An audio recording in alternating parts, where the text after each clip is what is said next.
Hello, everyone, and welcome to another episode of the Star Wars Minute.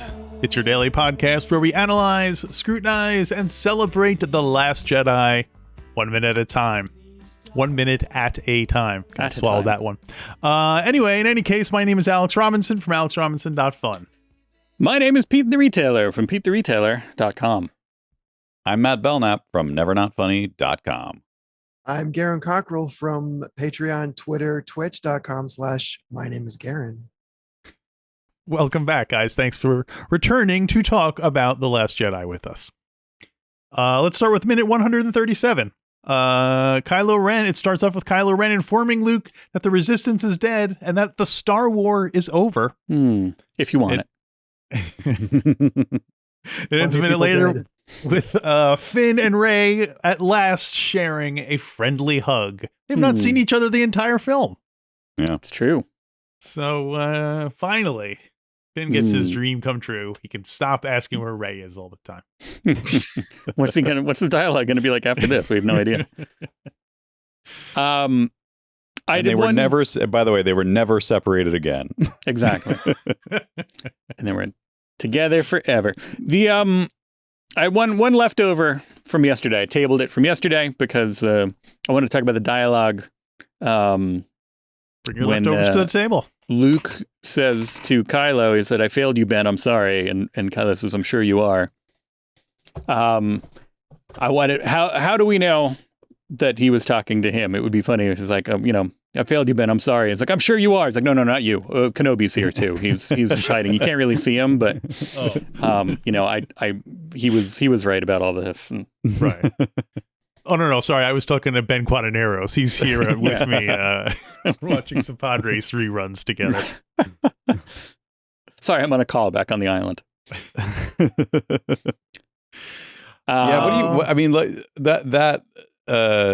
I don't know what is like watching this in isolation, like just the 1 minute without.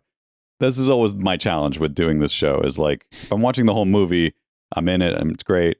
But like a lot of movies, when you just drop a needle on 1 minute of it, it's kind of weird sometimes. And the one thing that jumped out at me is that line of dialogue, "I'm sure you are," is such a strange, like that's like something that someone on Saved by the Bell would say, right? Like in an argument at the max. Like I don't really know what it's. I mean, I know Kylo Ren is petulant and whatever, yeah. But it's just I don't know. It's an odd. It just stood out as it felt anachronistic almost. It would have been better if he was like, "I'm sorry, Ben, I failed you." And like mimicked what he would just repeat it. I know you are, but what am I? Yeah, it felt like that's where it was going, honestly. Up yours, Luke. Call back. Oh. Well, this is Kylo Ren does get the Leonardo DiCaprio pointing at the screen moment when he says, "I will have killed the last Jedi." So points to him. And I always like it. I like when any movie includes the name of the title as a line of dialogue. Yeah. Is that an SNL sketch with Will Ferrell, Titular Line or something? What am I thinking of? I don't remember that. It was something where they were all excited about a titular line and they just kept saying titular line over and over again. I thought it was SNL. Or did they say it incorrectly the way you are? That's how they said it. It's memory They said serves. titular. But I have, Okay. How are you supposed to say it? It's just titular. Titular. Yeah. Oh, then I'm totally saying it wrong. titular. I'm definitely saying it wrong. I have a history of saying words wrong. It's all right. A glorious history. The last Yeah, it Jedi. is. Ideally, the line should be the last line of dialogue in the movie, but that's full credit. This one, they at least get partial credit. Have we had that before? I don't. Has any Star Wars? Oh, Rogue One. We had that. They said Rogue One. Solo. Although we didn't have Solo, a Star Wars story. We didn't have. Now available on Blu-ray and digital. They have to full title. No, I think Rogue One was the first time that we had the title of the Star Wars in the Star Wars. They do. They don't say A New Hope in. I mean, I know that wasn't called A New Hope at the time, but I'm trying to think. You would think if they were going to go back and retitle it, they should have just picked something from the dialogue. You know what I mean? Yeah. I don't know. I mean, like you go either way on that. Like, obviously, we're sort of joking around about it, but it definitely, in this case, it didn't bother me. I feel like it works because it's a normal thing to say in that situation. But if it feels like like you're, like you can see the highlighter like on the screen. Right. It kind of takes you out of it. But yeah, no, I mean, they talk about you're my only hope, but I guess they never say a new hope. Yeah. He says, I hope that old man got that tractor beam out of commission. That probably would have been too long for a marquee, though. Well, it was the re-release, so it was after. Remember, it was a couple of years. The movie was successful enough; they could have, done what they wanted to at that point. That's true. So yeah, they could have called it. Hope that old man got the tractor beam out of commission. But it was going to be a real short trip. I remember when I was a kid, and we used to have those Star Wars cards, and this was back in the day when George Lucas said there were going to be 9 movies. Like, which I guess there were, but that George Lucas planned for there always to be 9 he was movies. right. Yeah. Tell George Lucas he was right. He was right about everything. And some friend of mine claimed to have this knowledge about, he knows what all the titles are of what the movies are going to be. And they just happen to be words that were on some of the Star Wars cards, like "Hate me, Luke, destroy me," which is such a funny idea for a Star Wars movie. That was going to be the title? Oh, wow. Yeah, he thought it was going to be called, number 8 was going to be called "Hate me, Luke, destroy me." Number 9 was going to be called, like, The Return of the Rebels, like basically whatever the cards are. Anyway, "Hate me, Luke, 7, destroy Benevolent me." Creature. I did love the titles, the little, like, whatever you want to call that, like the subtitle on those cards were kind of funny sometimes. Like, yeah. We had one, like when I was in my 20s, I think it was on our refrigerator for a while. It's the famous shot of Luke staring at the twin suns, and it says Luke's yen for action. And I was like, first of all, very weird word choice in yen. Yeah. But secondly, is that what that scene is? Like, is that what's happening? Wait a minute. Is he seeing like a Japanese prostitute? Like, Luke's yen for action. For action. Let's go. Yeah. I mean, 50 yen for action. Pay up, Luke. Yeah, it was weird, but it definitely stuck in my mind because it was so bizarre. Also, Luke also says, "I will not be the last Jedi." So we have 2 mentions of the title. That might be overdoing it. That's a hat on a hat, isn't it? Yeah, it is.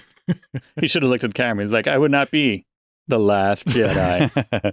Wink. Star wink. Titular last Jedi. Right.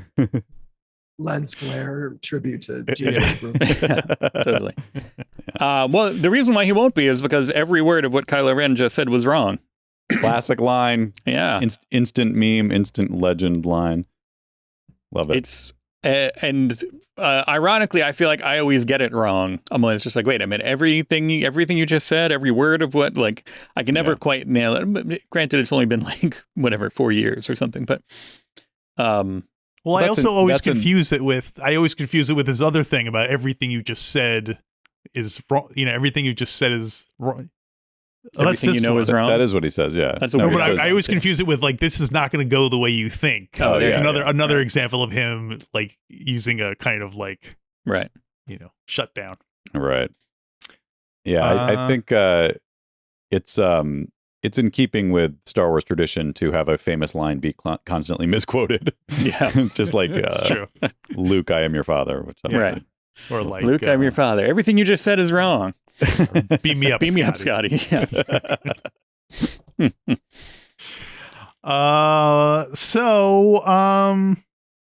So the anything else about Luke and I was going to move on to the other half of our heroes, the Finn and Poe and those guys. I did want to just double down on what you said about the lighting on their faces in this, because not only are the lightsabers glowing, but the general lighting in the scene, you get these close-ups where you see, like, Luke's eyes are kind of all iris, and he's on the verge of tears. Seems. Yeah, he's emotional, and he's like kind of.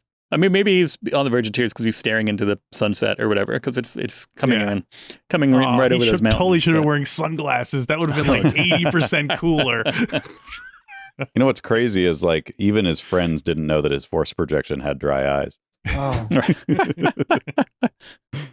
I do think it's weird that he created this image of himself, and he still kind of looks like like when you get close up on it, it's like, man, those eyes are rough. Well, it's like, you get to a certain point. He's like, I can compromise. It'll only take this much energy to make it look this good from a distance. Probably won't be up, face to face with a lot of people. So right, it doesn't need to be exact. Right. Well, I also assume he was playing into Kylo Ren's perception of him by looking older and more wrinkly the way someone when you're. Yeah.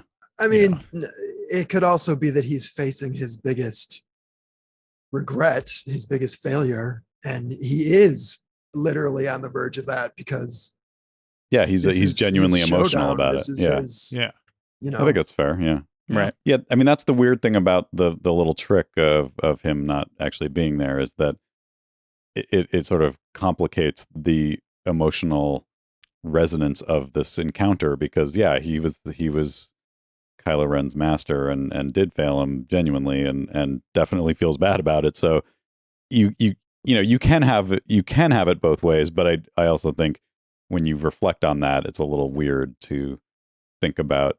So he's emoting through his force projection, like how he's genuinely feeling. And then, I don't know. We don't cut away to the real Luke until later, but it's to me, especially the first watch through, it worked on the sort of simple level of he feels bad about this and this is hard for him. And so I think that was the right move, but it's definitely weird when you go back and think about it. Like, was he crying on the island also? Is the projection just basically like a zoom, is like a webcam that's recording his actual face? I think it's like one of those iPhone things where you can be a frog or whatever if you want to. It's a memoji. yeah, there you go. Force projection memoji. Kind of matching what his face is doing, but every once in a while it's not. It's a little buggy. It's still in beta. What? Yeah. It's still in beta. I do love the idea of the caretakers just walking by and seeing Luke just kind of sitting on a rock making faces like, and they're all just I'm sure they've seen him doing weird. that plenty of times. Yeah, that's true. They should have had the cutscene right there of the caretakers walking by being like, here we go again. Has the bottle and throws it back over the shoulder.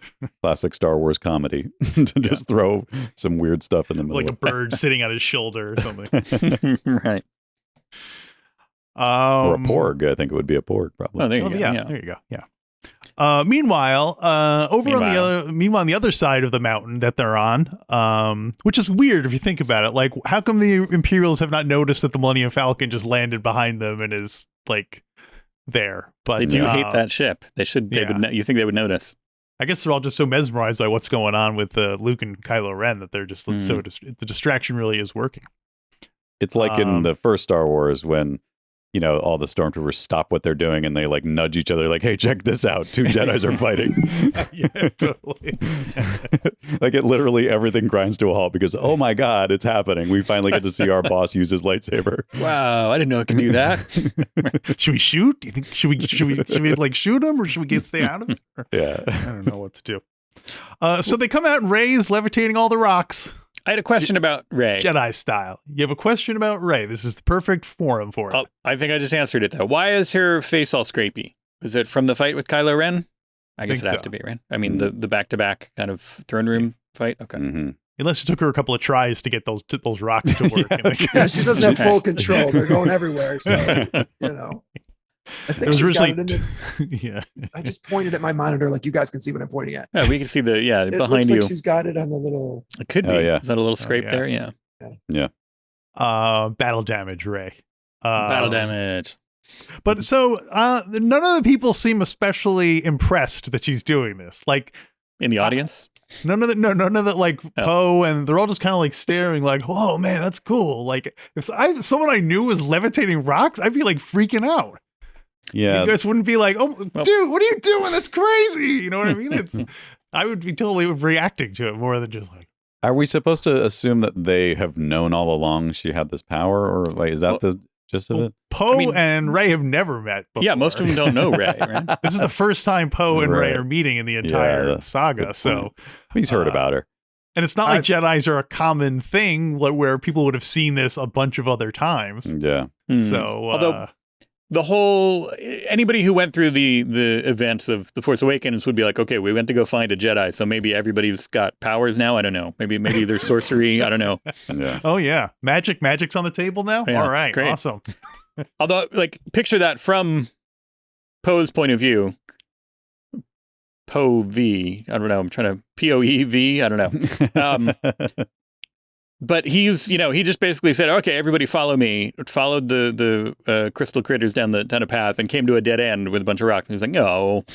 And he's like, I guess I'm terrible. And then all of a sudden the rocks just move out of the way. And just like, he must think he's magic at first. He must be like, oh my God, I did it. And probably a lot of other people probably did too. They were like, I can't believe this guy can move rocks. Maybe that's why they weren't impressed when they walked out, because they were like, yeah, it would have been funny if one guy was like, can you believe what Poe did? Yeah. Did you see that? I think he's this amazing wizard now. Yeah. He really did lead us out of the tunnel. I wasn't thinking about that in the scene as much as I was thinking about how much this whole scene looks like an Infinity car commercial. It's just very odd. Like I don't, something about it. Maybe it's also like, again, like there's a huge difference between watching it in a movie theater and watching it on a computer screen.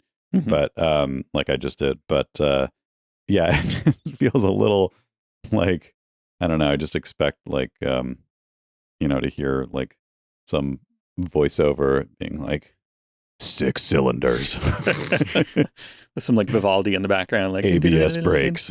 Yeah. Why can't you have everything? And she lifts the rocks away, and there's a car on a little platform right there. Yeah, exactly. So when she's doing her, you see, in order, you see show up at the door. You see Poe, then Finn, then Connix, Lieutenant Connix, and then Guy Trinali or whatever his name is. Guy Trinali. How does he make the cut as how does he make the cut as the fourth witness of her powers? It's like he seems like he kind of cut the line a bit there. Like Leia's not there to witness it. It's like, oh yeah, sorry, we got Beastie Boy pilot. He has to be here for this. To remind you, he's not a Beastie Boy. That's the only. He's the same guy. They just decided to kill the Beastie Boy guy so that they could just have an exact same guy with a different name. Yeah. Well, I'm still mad about that. He only exists because of mistakes. He keeps getting, so he's just like failing up throughout the whole thing. Like first of all, like he was exactly that they blew up, the editing they blew up Eloasti. So then they're like, well, we have him here at the end. That's got to be somebody else. And then they had him in here, and then the due to something in the script, he was originally supposed to be a different alien, and that's how he got his name, Kai Threnelli, which is why he's not a Beastie Boy pun. And then here he is here. It's probably a mistake here too, that they were like, wait a minute, we're supposed to have this other guy. All right, we got the guy in the costume. Okay, come on, stand over here. He was already in the makeup. Let's just do this. Yeah. I guess it's not makeup, but so somehow Kai Threnelli's failing up. He's like regular he's the Wedge Antilles of this trilogy. Yeah. Soon he's gonna run the whole resistance. Yeah, I hope it turns out in episode 10 we see that he's actually one of those shapeshifter aliens from like Attack of the Clones, and that's why he doesn't have a Beastie Boy name, is because he's actually not one of those aliens. And that finally be explained to my satisfaction. So you're gonna in the same way that the Mandalorian is like retconning some stuff just to fit what people wanted. You're gonna go back and say like Eloasti has to exist, and he's got to actually be a very cool person. Yeah, episode 10 will strictly be like cleanup of all the like little things, the little missed opportunities and explanations for why, it's kind of like trust me when I tell you I have a friend that's writing that script already. And I don't know if he's tackled the Eloasti conundrum, but he will once he hears this. I think that was actually a Star Trek episode, not Star Wars, the Eloasti conundrum. But, it was animated, so yeah. Well, we mentioned the saga begins, but hey, the saga ends. I've been trying to keep track since this is the longest Star War. I've been trying to keep track of when all the other ones end. When are we the only existing, the Highlander of Star Wars movies? And we already made our way through the entire original trilogy in both original and special edition formats and Rogue One. And now we are at the end of the Phantom Menace. Phantom Menace ends in minute 137.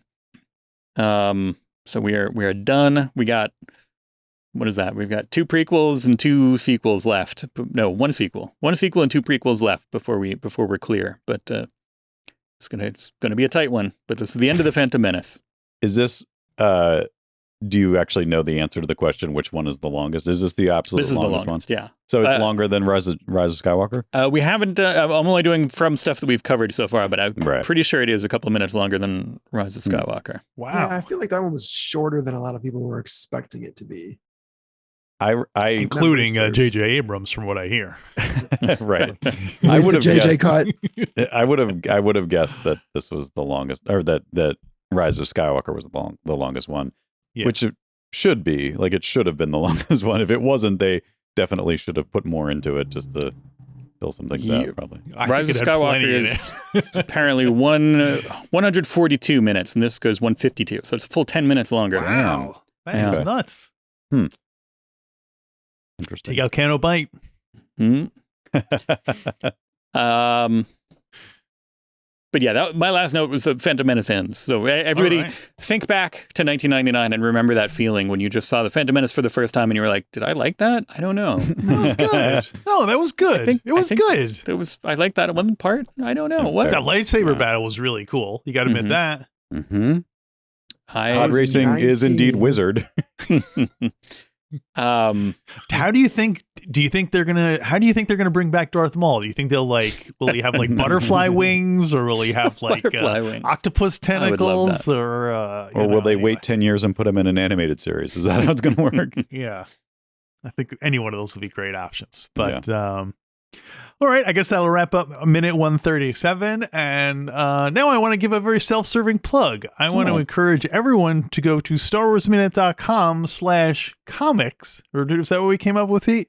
That's one of them. Or is A-Rob? Is A-Rob the one to get? It's 50-50 either. They go to different places, but either way, you're going to get to a collection of Alex Robinson's comics work. His comic book, graphic novel library. His oeuvre. Yes.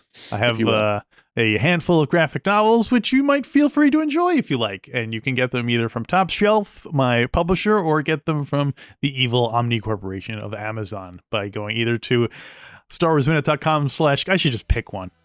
Comics is the one that goes to Top Shelf. So. Okay, let's do that one then. StarWarsMinute.com/comics. Check it out and see us again tomorrow with another Star Wars Minute. Star Wars Minute.